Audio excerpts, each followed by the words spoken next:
Bienvenue, nous allons procéder à notre premier inventaire partiel avec le module ScanXL. Nous souhaitons contrôler la famille AA, voyons comment procéder. Nous allons à présent créer un nouvel inventaire pour notre inventaire partiel. Chaque nouvel inventaire implique de créer un nouveau fichier de saisie d'inventaire. Pour cela, rendez-vous au menu principal, sélectionnez Fichier article, puis Gestion d'inventaire, et enfin sélectionnez le site de votre inventaire, validé avec la touche Entrée. Nous sélectionnons Créer un nouvel inventaire et nous validons avec la touche Entrée. Nous allons construire notre fichier de saisie d'inventaire. Le premier critère à définir consiste à délimiter les familles concernées par l'inventaire. Dans notre cas, nous allons procéder à un inventaire partiel. Notre contrôle se limite à la famille AA. Nous allons donc indiquer de la famille AA à la famille AA et nous validons avec la touche Entrée. Le deuxième critère à définir consiste à délimiter les articles par fournisseur. Nous procédons à un inventaire partiel. Nous souhaitons donc obtenir un fichier de saisie d'inventaire comprenant tous les fournisseurs qui nous livrent les articles de la famille AA. Ainsi, nous disposerons de l'ensemble des articles dans le fichier d'inventaire. Le caractère 0 est automatiquement proposé. Il inclut l'ensemble des fournisseurs. Nous validons cette option avec la touche Entrée. Nous souhaitons obtenir la liste de tous nos articles de la famille AA sans le moindre filtre. Nous appuyons donc sur la touche Entrée pour valider un champ vide qui signifie qu'aucun filtre n'est à prendre en compte. Notre équipe terrain dispose d'un collecteur de données et de douchettes. Elle va pouvoir procéder au scan des marchandises de notre famille AA. Voyons à présent comment procéder à un inventaire avec le module ScanXL. Voici l'écran d'accueil du module ScanXL. La documentation dédiée à cet outil est disponible en ligne sur notre site xlprog.nc. Nous allons procéder à un scan de nos marchandises de la famille AA. Sélectionnez 1 afin de commencer la saisie et scanner vos marchandises. La sélection est possible par votre clavier avec la touche 1 ou par une touche tactile sur le bouton 1 saisie. Le bouton 1 saisie est sélectionné. Il apparaît en rouge. Nous voici face à une pile de marchandises. Il s'agit de l'article AA0009.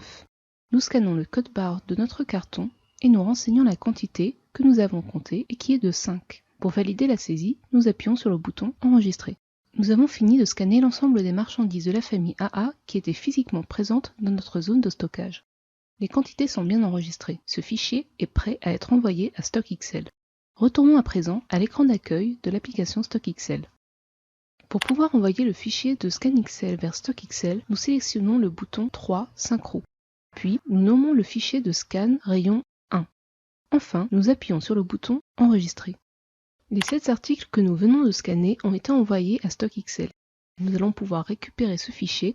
Pour cela, rendez-vous au menu principal, sélectionnez Fichier article, puis Gestion d'inventaire et enfin Lecture données du collecteur en validant avec la touche Entrée. Voici la liste des fichiers envoyés par ScanXL. Il n'y a qu'un fichier disponible, celui que nous venons d'envoyer et que nous avions nommé rayon 1. Nous le sélectionnons avec la touche Entrée. Nous pouvons ici consulter le fichier des marchandises scannées. Pour les intégrer à notre fichier de saisie d'inventaire, nous appuyons sur la touche Échappe. Nous sélectionnons Intégrer les données et nous validons avec la touche Entrée. Nous sélectionnons l'affichage à l'écran et nous validons avec la touche Entrée. En retournant sur notre saisie d'inventaire, nous retrouvons notre fichier de saisie auquel ont été intégrées les marchandises scannées. ScanXL permet ainsi de remplacer la saisie manuelle des quantités de chacun de nos articles par l'importation d'un fichier qui inscrit dans le champ quantité les quantités enregistrées lors du scan. Nous validons avec la touche Entrée. Pour ne pas être influencé par les quantités enregistrées sur StockXL, préférez saisir votre inventaire sans l'affichage des quantités. Nous sélectionnons Non et nous validons avec la touche Entrée. La saisie de l'inventaire est réalisée automatiquement. Nous avons pu importer les quantités qui ont été saisies lors du scan. Avant de valider l'inventaire, nous devons demander la liste des écarts. Elle nous permettra de nous alerter sur des anomalies de stock et éventuellement de demander une vérification du comptage. Pour cela, nous appuyons sur la touche Échappe.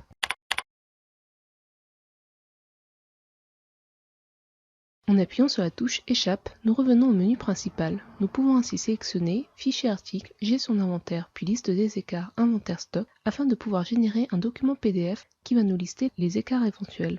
Une série de questions nous est posée afin de construire ce document. Tout d'abord, nous devons répondre à la question « Éditer uniquement les articles saisis ?»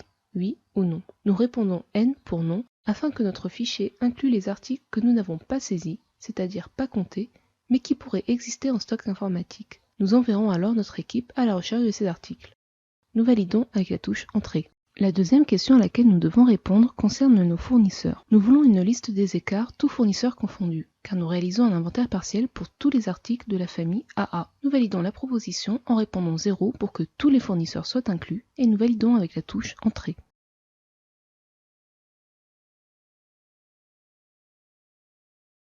La troisième question consiste à savoir si nous souhaitons éditer les articles sans écart, oui ou non. Nous ne souhaitons pas éditer les articles sans écart, seules les références avec des écarts, c'est-à-dire des anomalies, nous intéressent. Cette liste doit être détaillée par article et non abrégée par famille, car nous avons besoin du détail de chacune des références pour éventuellement procéder à un contrôle.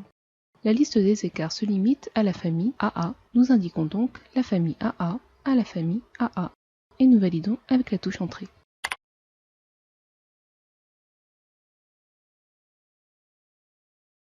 Nous avons la possibilité d'exporter notre liste des écarts au format tableur. Nous répondons N pour non et nous validons avec la touche Entrée. Nous sélectionnons Afficher à l'écran afin que soit généré le PDF de notre liste des écarts et nous validons avec la touche Entrée. Nous obtenons la liste suivante. Il nous manque un article A5 et un article A8. Ces articles manquants se chiffrent au prix de revient pour un montant de 87 000 francs de perte pour notre entreprise. Nous demandons une vérification à notre équipe terrain. Malheureusement, les deux articles ne sont pas retrouvés. Nous devons valider l'inventaire en l'état.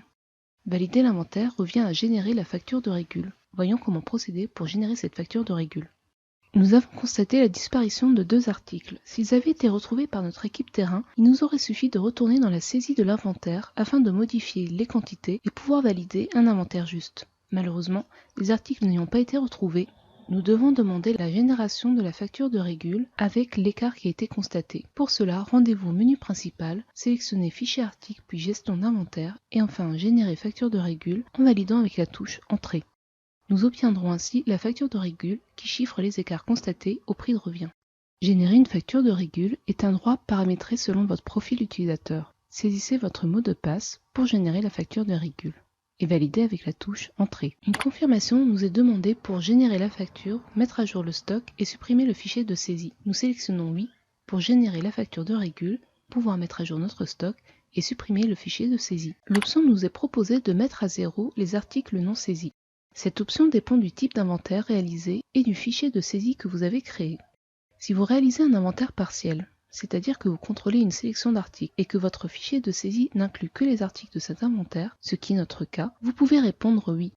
Les articles que vous n'avez pas saisis, c'est-à-dire qui étaient absents de votre comptage, seront effectivement mis à zéro et donc supprimés de votre stock informatique. En revanche, si vous réalisez un inventaire partiel, mais que vous avez créé un fichier d'inventaire toute famille confondue, il vous faudra répondre non afin de ne pas mettre à zéro des marchandises qui n'étaient pas concernées par l'inventaire, que vous n'avez pas compté et donc pas saisies, mais qui existent bien dans votre doc. Dans notre exemple, nous avons limité notre fichier de saisie d'inventaire exclusivement à la famille AA, c'est-à-dire la famille de notre inventaire partiel. Nous pouvons donc répondre sereinement oui.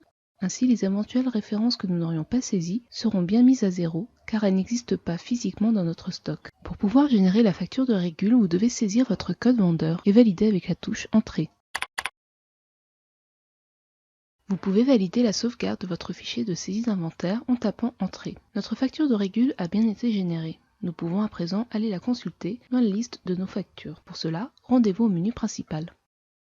Pour consulter notre facture de régule, sélectionnez Vente facture avec la touche Entrée. La facture de régule est une facture particulière, une facture d'inventaire. Elle permet de sortir ou d'entrer du stock sans impliquer un fournisseur ou un client. La facture de régule qui porte le code unique 9998 retrace tous les mouvements de stock qui ne relèvent ni d'une entrée de commande, ni d'une vente, et qu'il faut donc pouvoir expliquer.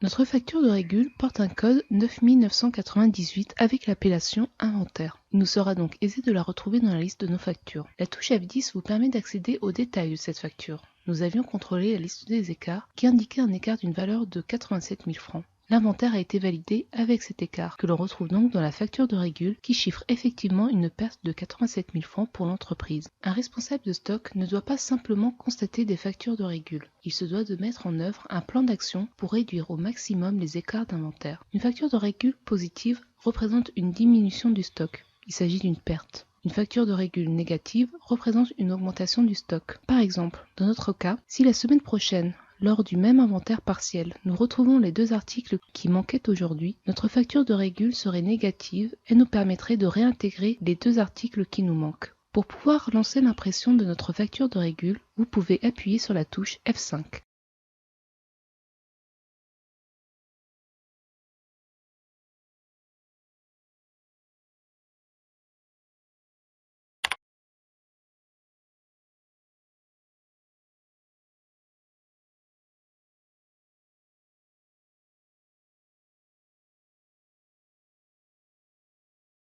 Voici le zoom de la facture de régule obtenue avec la touche F10. Nous constatons que l'écart d'inventaire qui nous coûte 87 000 francs concerne les articles A5 et A8 tels que nous le signalait la liste des écarts.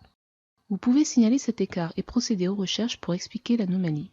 Appuyez sur la touche Échappe pour retourner au menu principal et quitter l'application. Nous avons terminé notre inventaire.